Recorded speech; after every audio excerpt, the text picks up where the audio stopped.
ચાલો મિત્રો, શિવરાત્રી નજીક આવી રહી છે. હાલ શક્કરિયા શાક માર્કેટમાં મળવા લાગ્યા છે. તો કોમેન્ટમાં હર હર મહાદેવ લખી આપણે તેના ફાયદા જાણીએ અને ખાઈએ. પહેલું તો કે તે પાચનને ઉત્તેજન આપે છે. શક્કરિયામાં ફાઇબરની ઘણી ઊંચી માત્રા હોય છે. છાલ સહિત ખાવામાં આવે અને તેના રેસા જો કાઢી નાખવામાં ન આવે તો તે કબજિયાત મટાડે છે. 2. તે આપણા હૃદયને સ્વસ્થ રાખે છે. શક્કરિયાના ફાઇબર એલડીએલ કોલેસ્ટ્રોલના સ્તરને ઘટાડે છે. 3.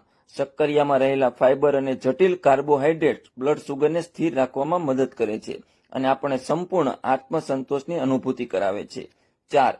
રોગ પ્રતિકારક શક્તિ વધારે છે. શક્કરિયામાં એન્ટીઓક્સિડન્ટ ભરપૂર હોય છે જે શરીરમાં કોષીય નુકસાનને અટકાવે છે.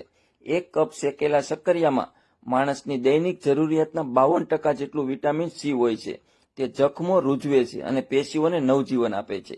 શક્કરિયામાં રહેલું વિટામિન એ શરીરમાં રોગ પ્રતિકારક કોષો બનાવવામાં મદદ કરે છે જે ચેપ અને રોગને અટકાવે છે. તે ગાંઠ થતી અટકાવે છે. જાંબુડિયા શક્કરિયામાં વિશેષ પ્રકારના એન્ટીઓક્સિડન્ટ હોય છે જે સ્વાસ્થ્ય પ્રાપ્તિ સહજ બનાવે છે.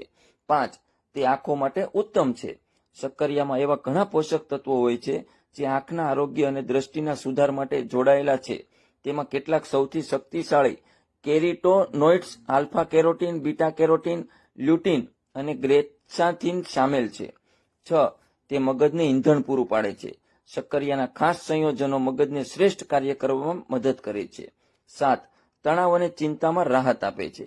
શક્કરિયા શરીર અને મસ્તિષ્કને આરામ આપે છે કારણ કે તે મેગ્નેશિયમની માત્રા વધારો કરે છે. 8. શક્કરિયામાં રહેલા વિટામિન એ અને આયર્ન પ્રજનન શક્તિ વધારે છે. 9. શક્કરિયામાં કેન્સર સામે લડત આપતા એન્ટીઓક્સિડન્ટનો વિશાળ ખજાનો છે. તો આ યોગ્ય માહિતીને વધુમાં વધુ લોકો સુધી મોકલો.